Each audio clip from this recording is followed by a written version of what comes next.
I'm just saying, Sneed, best freaking Ferengi name of all time. I am so here for Sneed. Everyone needs a Sneed.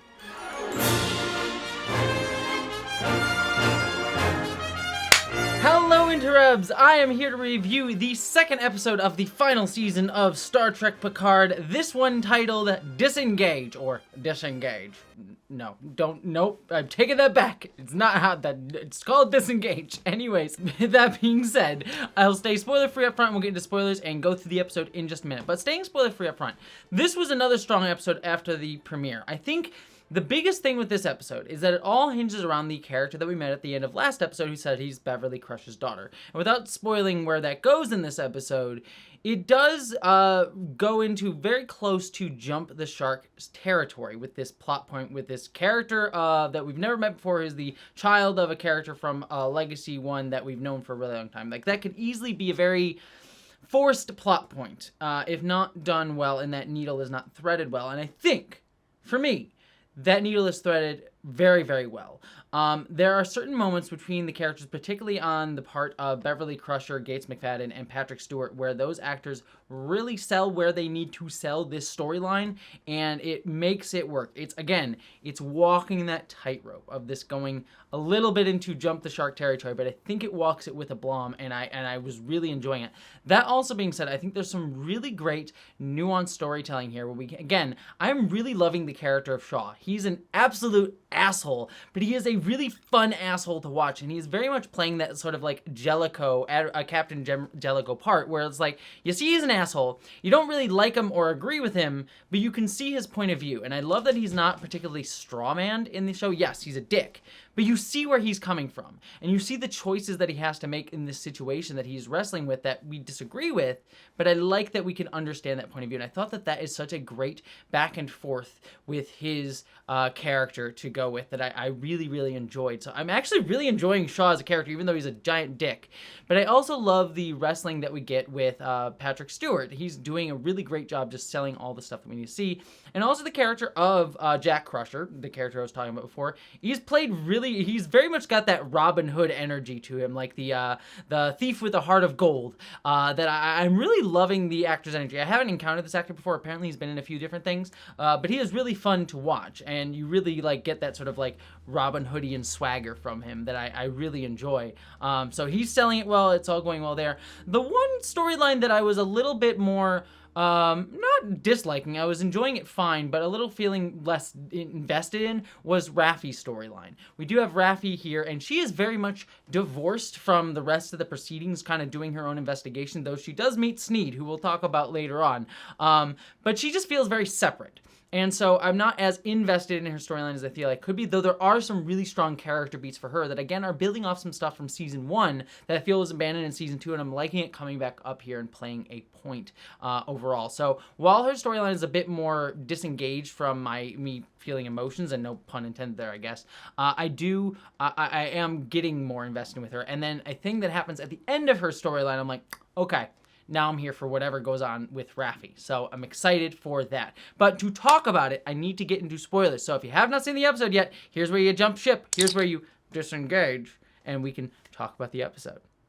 All right, let's go through this thing beat by beat, and we'll talk about everything. We start 2 weeks ago, where we kind of get just a scene to get to know Jack Crusher and who he is.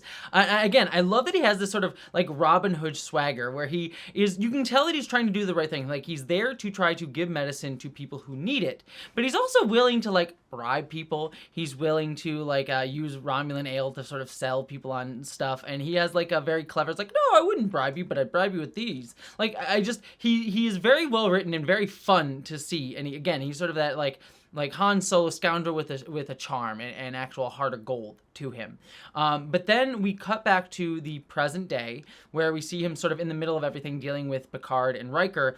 And I like that he's sort of like pushing back on Picard and Riker and being like, look, come on, you guys are the people here that I'm just trying to deal with the situation. You've come in here, like, what are we going to do? Come on, you're supposed to be the heroes here. Come on. And I like he's sort of pushing them and needling them this entire time. And I find it interesting. He says, well, I've been being followed by different groups. Like, we had the Fenris Rangers, we had the Klingons, then we had Starfleet, and that's why Beverly said trust no one. And so I'm wondering why Starfleet officers would be after him. That's like an interesting little beat there. But overall, this does lead to the Shrike, which is the ship that's coming after them, wanting him alive. And I love how Picard figures that out, because they try to beam him off the ship, and Picard stops that with the transport inhibitors, but they know that they want him alive, so they're not going to just attack the ship and destroy it.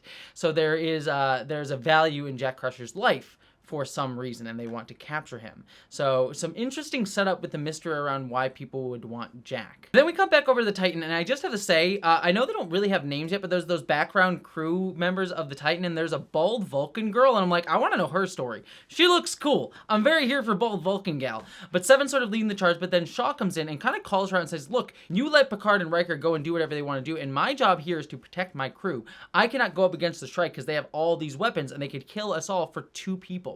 Now, again, this is what I was talking about before. I don't agree with him. Starfleet's job is to put their lives on the line for people in need, especially civilians when there's Jack, and they learn that later. But you see his point. There are all of his crew members, 500, I think he says, weighing against 2 people's lives who were putting themselves in that position. And so you don't agree with him, but you very clearly see, like, his job is to keep his crew safe, and you understand where he's coming from. But he's also a dick, and he's a very fun dick. I don't know how many times I can say this. Like, I'm just really enjoying Shaw. He's just like a fun asshole. Even though if I met him in real life, I would hate the man. But on TV, I'm like, I don't know. I just love to hate you. You're such a dick. It's fun. But speaking on that, though, what does make Shaw a relatable character, though, is that Seven does come and confront him and say, hey, do you want to be the guy that lets 2 legends die? And he does make the choice to put the Titan in danger to save him. That was Shaw's choice. So at the moment where it is needed, he will actually make the right choice. And I love that Seven, his way to argue this is like, are you going to be the person who like lets 2 legends die? And I just kept thinking in my head, it's like, don't be a Captain John Harriman. We are not doing a USS Enterprise B here. For all you nerds, that's the captain of the Enterprise B, John Harriman, who let Captain Kirk die in Star Trek Generations. And I just think, like, do not be a Captain Harriman. We don't have a tractor beam. You left space dock without a tractor beam. It won't be installed until Tuesday. Do not be a Captain Harriman. I also really liked that Shaw called Seven on her bullshit. He can see right through her. So I thought that was also fun. Again, so it makes Shaw like an asshole, but not an irredeemable one. And so I liked that nuance with this character, that he's willing to put himself in danger. I also really liked that there's moments on the ship that Riker and Picard are on, where Riker's kind of talking to Picard and saying, like, do you not see what I see? And you clearly know that he's talking about, like, come on, Picard, Jack Crusher's your son. And it's never stated exactly in the episode. It's never overtly said at any real point until the very end of the episode, but we all get it. And I like that trust in the audience and the characters to be like, yeah, he's your son. He's your son. We get that this is where this is going, which is what I was talking about before. Like, this could easily be a jump the shark moment. It's like, we're going to meet Captain Picard's son, and it still could jump the shark going down the line, but I think it's handled decently well here, in the sense that it is trusting the audience to get it, and it's playing with Picard wrestling with that, coming to terms with that being the reality here too. So I thought that was really interesting. Now, it will depend on how that's handled going forward with discussion between Beverly and Picard, because it's like, why would Beverly hide a son from Picard? Why would that be the case? And also, when did Beverly and Picard get it on? Sometime after Nemesis? When did they fuck? So I'm curious about that. Well, maybe not. Maybe I'm not too interested in the fucking life of Beverly and Picard. Actually, maybe I am. Anywho, so it still could be handled badly, but here I think it's handled well. And I love that it's never explicitly stated, but Riker keeps needling Picard on it. I do love that the Titan like breaks the tractor beam by like breaking into it. I thought that was really cool. And then they're able to teleport them out and save them and put Beverly in sickbay. And then I love when they get on the bridge and Shaw's just like, oh, you 3 are in trouble. I thought that was great. But then we get the call from the villain Vadic. And oh my gosh, clearly Amanda Plummer is having a ton of fun. Every single moment that she is on screen, she's just clearly like living it up. I love her delivery, just feels off, and her cadence is weird, as if she's like figuring out how to talk. Like, she just has this like weird beat and cadence to her that is so great. Like, I love, we're getting him. Like, it just really weird and eerie, and yet she's reveling it up. And I love that she like smokes a cigar as they're scanning her ship. Like, she's just clearly having a lot of fucking fun fucking with them, and she's like, I can beat you whenever I want to, but, give me Crusher. We'll try and get him. We'll try and give you an hour to decide to turn him over, because we're going to beat you either way. And so I just love her just sort of rollicking in it. It was a lot of, like, fun to just see her. I almost wish she was, like, on the same ship as them instead of on a view screen, because I would like to see her interacting with them more closely. But just tons of fun on screen. But we do cut over to Raffy and Raffy's storyline. So she is feeling the weight of all the deaths of the people from last episode. She's sort of pulling out her conscience, and her handler saying, don't put that on yourself, but she feels that she needs to. So then she goes and sees her ex-husband, the father of her child, who we had heard about in season 1. Now, if everyone remembers, back in season 1, she did go and see her child, who sort of rejected her because she had abandoned him because she had wanted to focus on her Starfleet career, and that's why she lost everything way back then. And I like that is finally being addressed here. They kind of forgot about it in season 2, so I like that she has to, again, make this choice between her duty and her family, and she chooses duty. Like that moment where she has to sacrifice being able to talk to her child, or talk to Sneed, who, by the way, again, Sneed, hilarious name for a Ferengi. It's a perfect Ferengi name. But that sacrifice that she has to make, I think, is a really difficult one, but I think a really interesting one, and builds off of her character beats. And honestly, it reads true to me that, like, her husband would say, look, you chose this before, and if you choose it again, I can't go to my kid and put in a good word for you, because you're abandoning him again. You're putting this before him. And if you're not going to put it before him, you don't deserve to see him at this moment, because you're not putting your child first. And I don't necessarily agree with that, but you can see that why the logic is being made in this guy's head. It's like, you can't keep abandoning your kid. He's living his own life now, and you can't hurt him again like that. So it's a difficult thing there, but you understand why Raffy makes her choice and why he presents her with that choice. But then we go and meet Sneed, and Sneed was a lot of fun. I loved this character. He's very much the Ferengi nonsense. I love he's like loves vintage stuff, and he's just sort of like, it would offend me if people didn't ask for something. It's very Ferengi. The only thing I was disappointed in is that we didn't get any rules of acquisition. Like, I wish he had quoted some rule of acquisition in there at some point. That's my only disappointment in the character, but he was a lot of fun. Now, I will say, on first glance, I did not like one element of this scene, and that was when Raffy was forced to do drugs. It felt a little bit forced. It felt like one of those moments like, oh, we're going to force Raffy to do drugs because she's a drug addict, so she's going to have to wrestle with it. And I'm worried where that storyline is going to go in future episodes. But more my concern here was I felt that was a little bit of a forced plot beat to get her to do drugs. Like, oh yeah, here, try drugs to prove your loyalty sort of thing. It felt a little bit of a forced beat. But what actually makes it work for me is the fact that the reason that Sneed makes her do that, and by the way, the fact that Michelle Hurd has to keep saying Sneed's name while she's doing all this dramatic acting, like dealing with my trauma, I'm like, give Michelle Hurd an Emmy for that, just keeping a straight face. But anyways, the reason he makes her take the drug is not because he's testing her loyalty, but because right before then, she reveals that, or at least she tries to bluff, that she works for Toluco. And we know at the end of the scene that Sneed knows that Toluco is actually dead because he keeps his head behind him for some reason. That's a weird moment too, but he knows that. So when she says that, he instantly knows she's lying. So he's not giving her the drug to test her loyalty. He's giving her the drug to put her on her back foot so that he can more easily stop her and capture her or kill her in case she pulled a weapon on him. It was supposed to throw her off guard so that he could then kill her because he knows that she's lying. So I thought it was initially a forced moment. And if it was like a test your loyalty beat, it wouldn't have worked for me. But the fact that he did that to get her off kilter because he had already called her bluff, that was what made it work. I thought that dynamic was very nice. But then we get the reveal that he knows that she's bluffing the entire time. But then, best part, Worf comes in and is revealed that Worf was her handler all along, which I called last episode when I saw the word warrior when he said that to her in the text. So it's like, yes, Worf is here to kick butt and save Raffy, and he does. And we get the sort of Klingon theme going on behind him, the dun dun dun dun dun dun dun dun, way back from Star Trek: The Motion Picture. Loved all of that.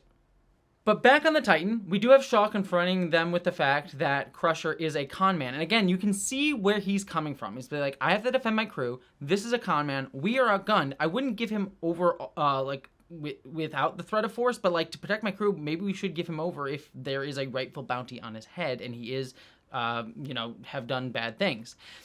And I can see his point of view, but he is obviously wrong. One, as Riker points out, you don't give someone over at the handle of a hostile threat. And two, this is clearly not a bounty. They are going to kill him or do something terrible with him. They clearly don't want him for money. And so I love the fact that like Shaw is wrestling with this. Again, a nuanced character depiction, even though he's an asshole. But also, you can see that he's wrong. And Riker and Picard arguing with that. So I like that nuanced point being made with him. I thought that was great. And so he gives them some time, though, to figure out the situation. Because, again, I feel like Shaw wants them to figure it out, but he's just not able to do it himself because he's a little bit of a coward to a degree. And so Picard goes and talks to Jack after Riker, again, needles him. Like, you're not seeing what I'm seeing very clearly. Again, not stating this, but he's Picard's son. And so Picard goes and confronts him, and we get this sort of things like Jack says, like, look, I'm an asshole, but no one like this should be after me. No one with this much firepower could take on Starfleet should be after me. They'd be like pirates who would be after me. And Picard again saying like, who's your father? And said, I had no father. And again, left unsaid, the tension between the two. I'm curious, Jack knows if Picard is his father. And Picard's still wrestling with this. So clearly all the pieces are fitting into place for Picard to realize this. But then after this bit, we do have Crusher escaping his cell and trying to get off the ship. And you think he's trying to escape to save himself, but no, he's actually trying to turn himself in by going to the transporter room because there's nowhere else for him to transport by the other ship. He was trying to give himself up because he's a good guy. And I like that we see that throughout this, Jack is a good person. He may be an asshole. Well, not an asshole. He's like Robin Hood. He's not Shaw. But he is wanting to do the right thing. He's willing to sacrifice himself for others. And so I like that that's showing that he is a good person underneath his sort of bravado. And that sort of leads this to this realization that, yeah, he is Beverly's son. And I love that they use that to convince Shaw that this is the right thing to do, to stand up to Vadic. And I love that Picard's like, you need to stand up to Vadic, and they hail her, and Vadic's like, oh, come on, I just like puts them down so hard. It's like, I will destroy you. And Shaw's like, wow, that was some great standing up, Picard. But then the best moment of the episode, I think this is where this really sells this storyline for me, is when they're sort of confronted with having to make this choice. The time's almost up. Beverly comes up and she looks at Picard, and they're about to turn over Jack. But Picard looks at Beverly, and it's so well acted between Patrick Stewart and Gates. Not a single word is said between the two. But Picard realizes who and accepts who Jack actually is. Sells it so well. Like, if this was with lesser actors, this moment would not have landed. But because it's Patrick Stewart and Gates McFadden and the history between them, you're like, they get it, they see each other, and Picard knows he's my kid. And that's when he's willing to go to the defense of his own child, but also for what's right. And Shaw just says, why are you doing this? Because it's the right thing to do. And I love that Vadic says, oh, what is your choice? And Picard's like, all right, go. We're going to go after her and try to escape her. And I love that they escape into the nebula, and we just get Vadic's cackling at the end of the episode, which is very ominous and a lot of fun. So, yeah, this was a great episode for me. Like I said, the reveal that Jack Crusher is Picard's son is very easily could have been a jump the shark moment for this show. Like, again, random child that we've never heard of before is a very common tropey storyline. But it is sold effectively, I think, by the performances and the understated writing of it. Now, it still could jump the shark, because again, I have this big question of why did Beverly not reveal to Picard why she had a son? And if that is not sold well in the next episode, I think that this storyline could still fall into very tropey ideas. But as of right now, I'm on board with it. And clearly they're trying to set up like a next generation spin-off show that I've heard rumors about that has been going around the rumor mill. So it feels like they're trying to set that up as a thing. So maybe the next generation is with Jack Crusher at the lead. But even beyond that, I think that this is, we'll see how they have to handle it. It'll sort of depend on that. But with that said, I enjoyed this next episode. It was a lot of fun. The villain is a lot of fun going on there. And we have some setups with Worf returning and all that fun stuff. So, and we got Sneed. Who doesn't love a Sneed? Everybody needs a Sneed. So with that said, I hope you all take care of yourselves, and I'll see you next week for the third episode of Picard, and I hope you all live long and prosper.